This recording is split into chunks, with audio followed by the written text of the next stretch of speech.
More serious, if we can, President Trump says he wants the U.S. to recognize formally Israel's sovereignty over the Golan Heights. Didn't take long for some Democrats to slam him. Check out this tweet from Tulsi Gabbard, 2020 candidate, by the way. Another example of Trump and Netanyahu putting their own political interests ahead of the interests of our respective countries. Will escalate tensions and likelihood of war between Israel, U.S., Syria, Iran and Russia. Short-sighted is the way she ends that tweet. Tammy Bruce back with us, Independent Women's Voice president and Fox News contributor. Hey, good morning. Your reaction, first of all, to Israel's sovereignty over Golan, and secondly, to Tulsi Gabbard's tweet. Well, look, I think that this has been a conversation, as has the embassy in Jerusalem been for decades, effectively.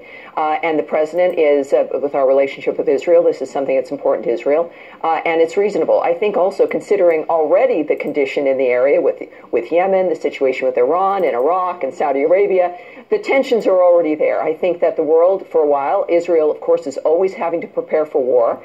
And I think this is an element that allows everyone to get their ducks in a row and to have a certain level of security and a boundary for Israel that makes all the sense in the world. You've got to control the Golan Heights if you want to secure Israel. That has always been the case. We've known it. And the fact that not being dealt with and finalized, as well as with like the embassy in Jerusalem, has been a very strange turn of events here. The president clearly loves Israel, as America does. Americans understand the need for security there, and the Golan Heights is key to that. So congratulations to the president and to everyone, frankly, who loves peace in the region and the security of Israel. I want to stay on this subject. They're going to put 6 Democrat presidential candidates, going to put them up on the screen. All 6 are going to skip the AIPAC meeting this year.